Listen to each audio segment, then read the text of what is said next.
ইমাম আহমদ ইবনে হাম্বল এত বড় মাপের একজন আলেম, তিনি সফরে যাচ্ছেন, এমন সময় কোন একটা মসজিদে এশারের নামাজ জামাতের সাথে আদায় করেছেন। বাহিরে প্রচন্ড শীত, তো তার কাছে পর্যাপ্ত পরিমাণ শীতের কাপড় চাপড় নাই। আল্লাহর ওলিরা তো সিমসাম জীবন যাপন করতেন, তো খুব শীত। তিনি মসজিদে জামাতে এশারের নামাজ পড়ে মসজিদের এক কর্নারে বসে তিনি জিকির আজকার করছেন, তাসবিহ তাহলিল করছেন। মনে মনে সিদ্ধান্ত নিলেন যে আমি রাতটা এখানে ইবাদত করে কাটিয়ে দিই, সকাল হলে ফজর পরে এখান থেকে বিদায় হয়ে যাব। মুয়াজ্জিন সাহেব আসলেন, দেখেন একজন মুরব্বী বসে আছেন। মুয়াজ্জিন সাহেব মুরব্বীকে বলছে, মুরব্বী আপনি বের হন মসজিদ থেকে, নামাজ শেষ হয়েছে না? বলে নামাজ শেষ হয়েছে। তো নামাজ তো শেষে বসে আছেন কেন? মুরব্বী বললেন, দেখুন আমি তো পথিক মুসাফির, তা আমি নিয়ত করেছি যেহেতু বাহিরে প্রচন্ড ঠান্ডা, রাতটা এখানে সারা রাত আমি ইবাদতে কাটাই, ফজরের নামাজটা জামাতে পড়ে এখান থেকে বের হয়ে যায়। বেচারা মুয়াজ্জিন তাকে চিনে নাই। আর তিনি এমন লোক না নিজের পরিচয় দেখাবেন, হেডাম দেখাবেন।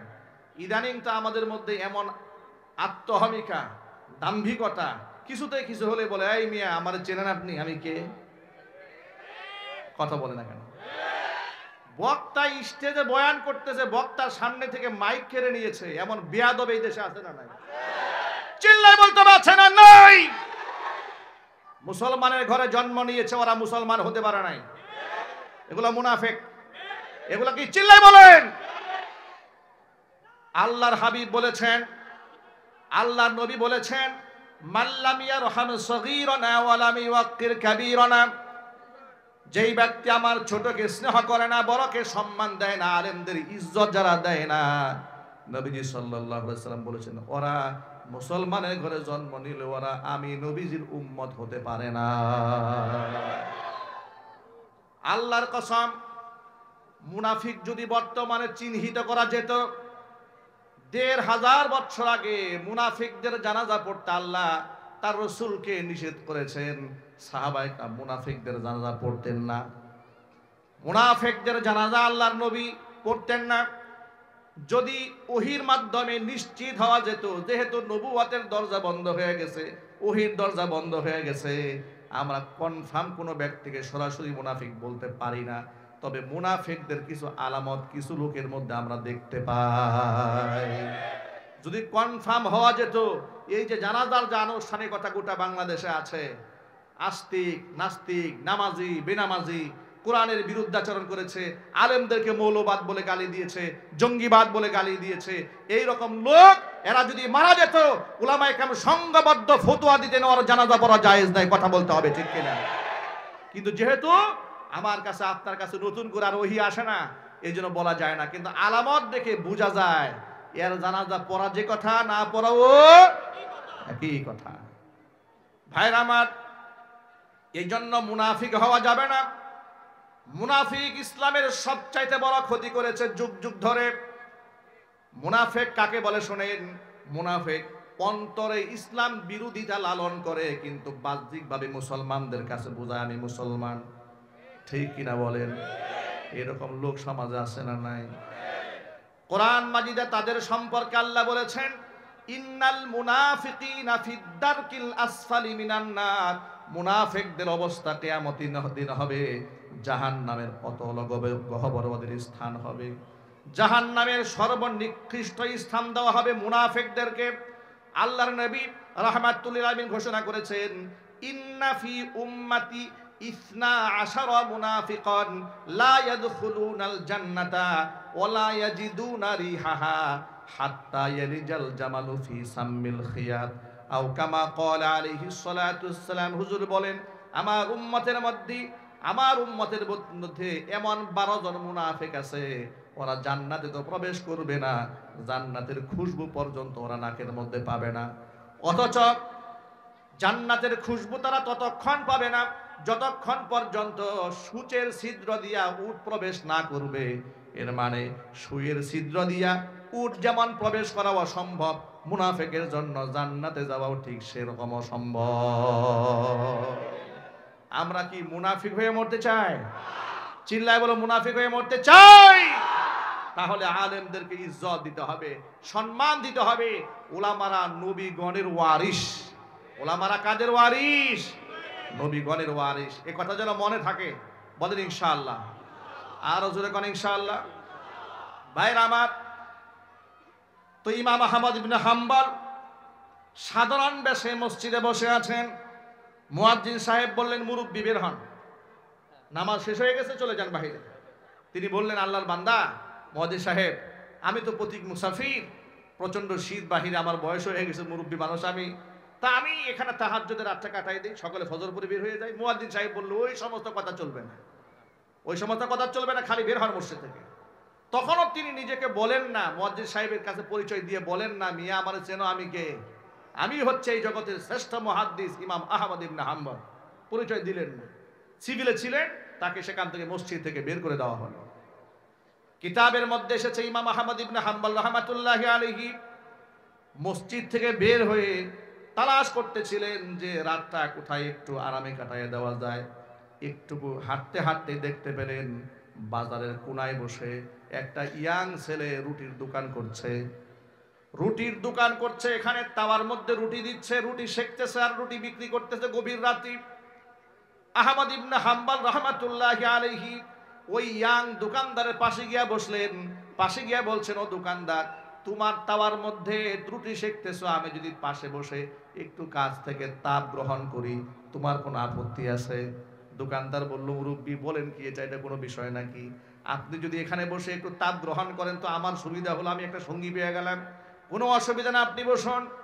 ইমাম আহমদ বিন হাম্বল রাহমাতুল্লাহি আলাইহি তাওয়ার পাশে বসলে বললেন, সেখান থেকে তাপ গ্রহণ করতেছিলেন। আর দোকানদারের কি দোকানদারি করে, কেমনে করে পর্যবেক্ষণ করতেছিলেন। তিনি দেখতে পেলেন এই ইয়াং দোকানদার তাওয়ার মধ্যে যখন রুটি দেয় তখন বলে আস্তাগফিরুল্লাহ, আবার তাওয়া থেকে রুটি যখন উপরে উঠায় বলে আস্তাগফিরুল্লাহ, কাস্টমারের হাতে রুটি যখন দেয় বলে আস্তাগফিরুল্লাহ, টাকা যখন গ্রহণ করে বলে আস্তাগফিরুল্লাহ। জবানের মধ্যে কথায় কথায় তিনি ইস্তিগফার পাঠ করছেন। ইয়াং ছেলে এই দোকানদারের আচরণ দেখে ইমাম আহমদ ইবনে হাম্বল বড় অবাক হয়ে গেলেন, আল্লাহর বান্দা জবানে কথায় কথায় ইস্তিগফার কেন পাঠ করা?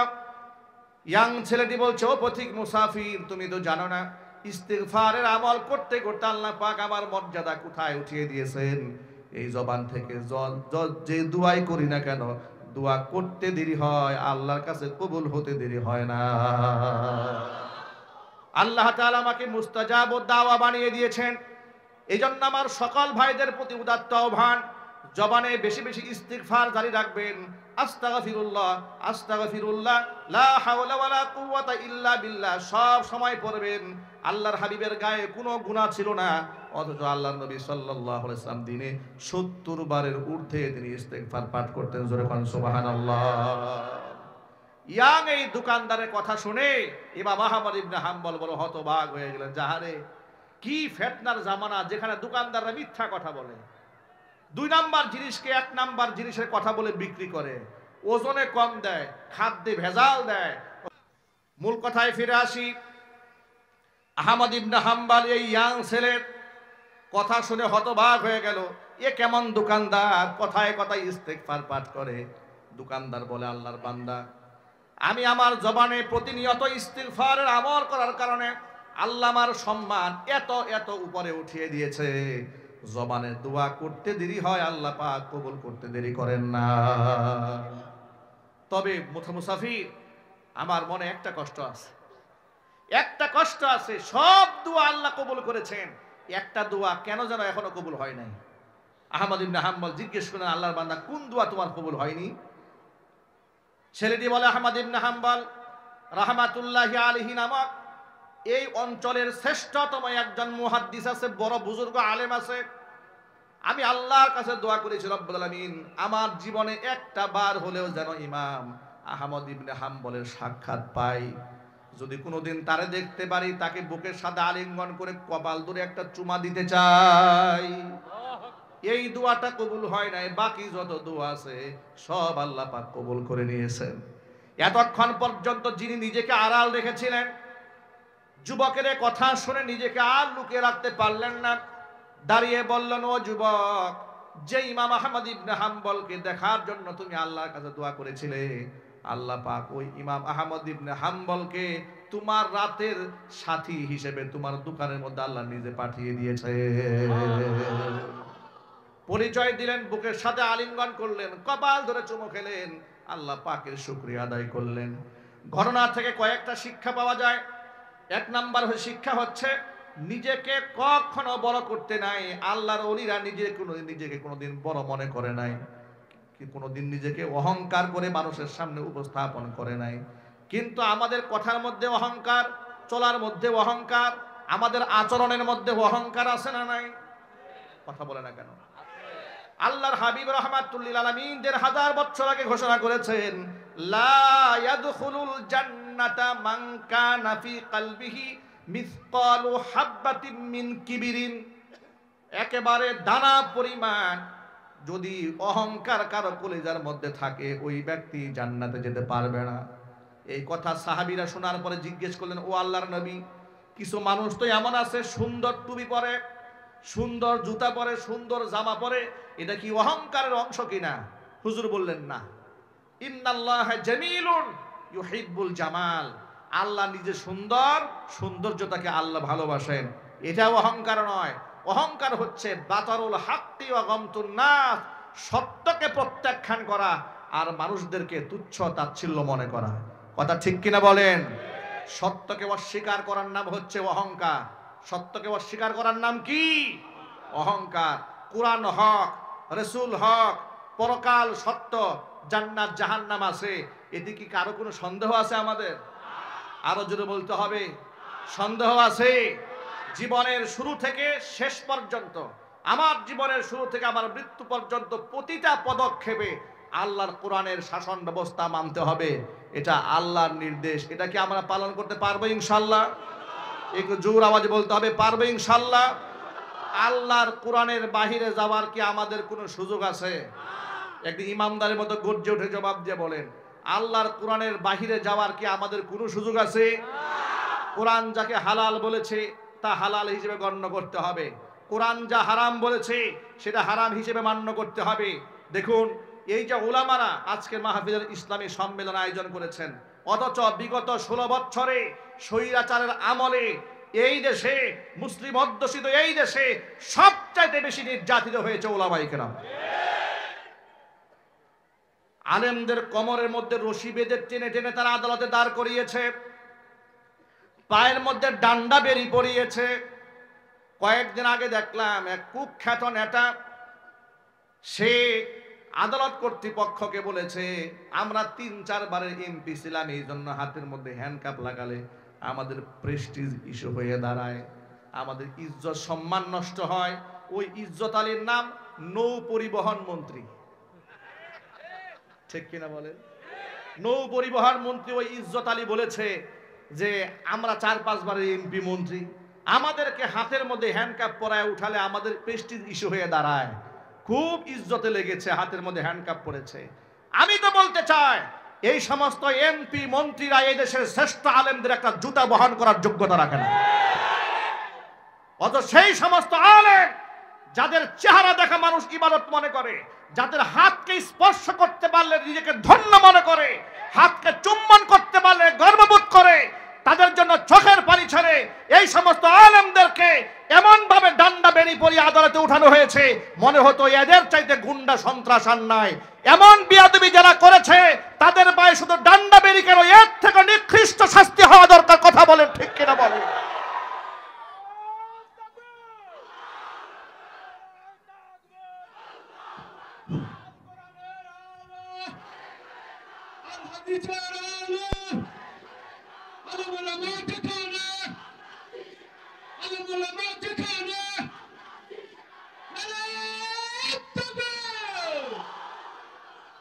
আলেমদেরকে মানুষ কত ভালোবাসে।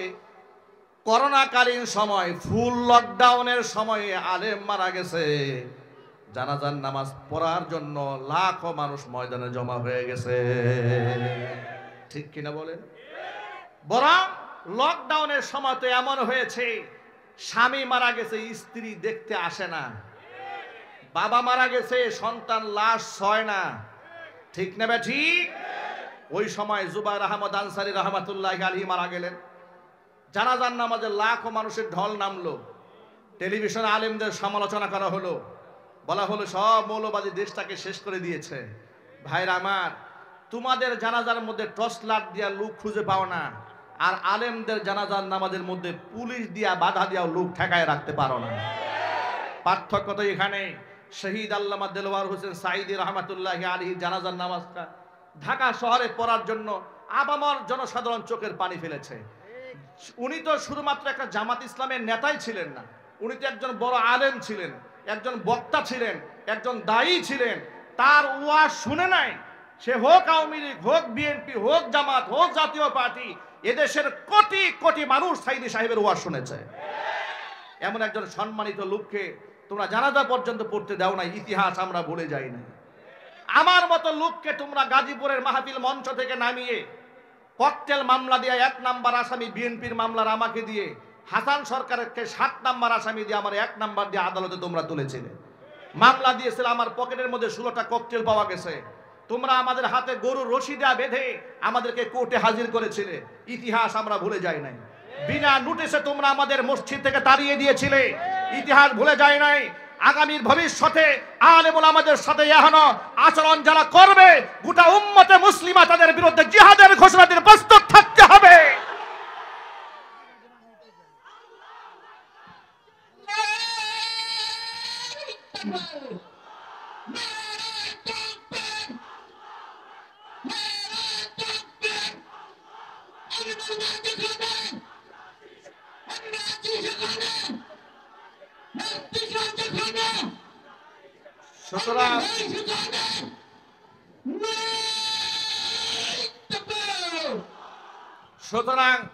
সুতরাং ইনশাআল্লাহ আগামী 1 শতাব্দীর ভেতরে এই ভূখণ্ডের মধ্যে আর একটা হাসিনাও তৈরি হবে না, কথা পরিষ্কার।